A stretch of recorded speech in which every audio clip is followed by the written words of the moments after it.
Hi, Ray Pointer here, and we're looking at Copilot again. We're looking at Excel, and this time a really interesting addition, which is Python.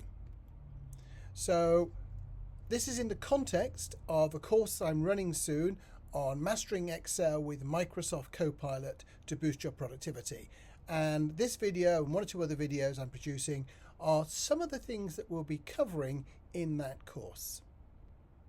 So Excel has Python. That's really quite exciting. At the moment, it's only for business users. If you've got a personal Excel license, it won't be there.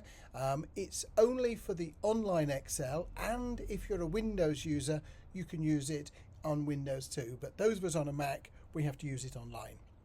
But generally speaking, if I'm using Copilot and Excel together, I find it's best to run it through the Edge browser and use the online version. So you can, if you've got Windows, run it, or in fact online, run it without Copilot. So if you're in Excel, you can type in =py Python brackets, and the function will be there. But I wouldn't really recommend it.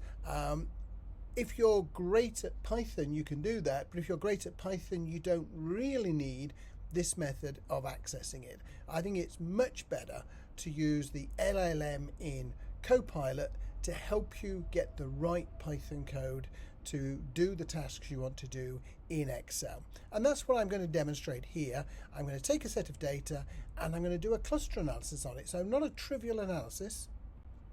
So here's the data I'm going to use. It's 1,000 interviews. It's a standard set that I use for all sorts of testing. It's synthetic data, so there's no personal information at risk in this data set. And I click on the Copilot icon in my ribbon. It brings up that side panel for me, and I can type in an instruction. And it's a fairly detailed instruction.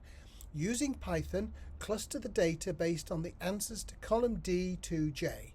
Add a new column to the original data, call it clusters, and put the cluster membership in it. Then create a table with the clusters as the columns and the satisfaction scores from columns D to J as the rows, and show me the average score for each cluster for each satisfaction question. And when I do that, the first thing that Copilot does is it adds a new sheet to my workbook, and this is the analysis sheet. And it's going to put some of its results, some of its thinking, and all of its Python code will be stored in this sheet. So as it goes through, it starts generating some information for me in the Copilot panel on the right hand side. It's telling me what it's done. It's telling me that it's running through the process, and then it tells me that it's completed it.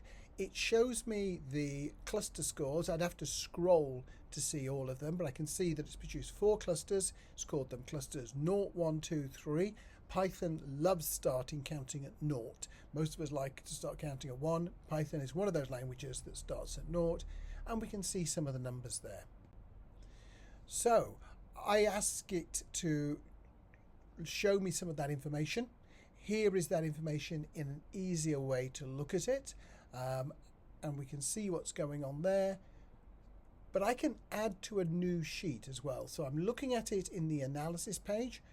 It's got a button to say add results to a new sheet. I click that button, and first of all I look at the updated raw data, and now we have cluster membership in column P. So we've got that. We can take it somewhere else. We can run it through a tables program or something like this.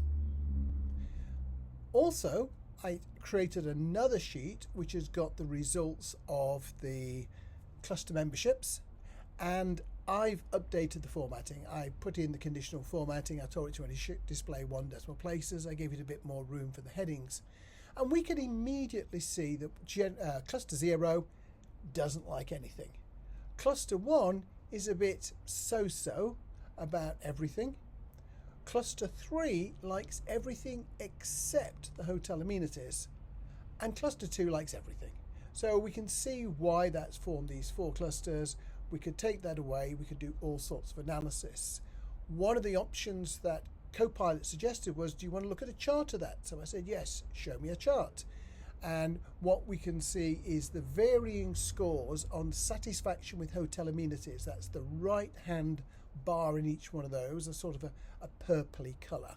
And that's one of the key differentiators.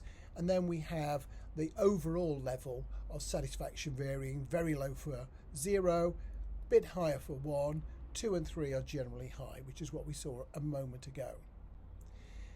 You can actually see the Python code. So on that analysis sheet, if you click on the places where it's put the code, you can then see all of that code. And actually, if you wanted to, you could edit it if you wanted to make it do slightly different things.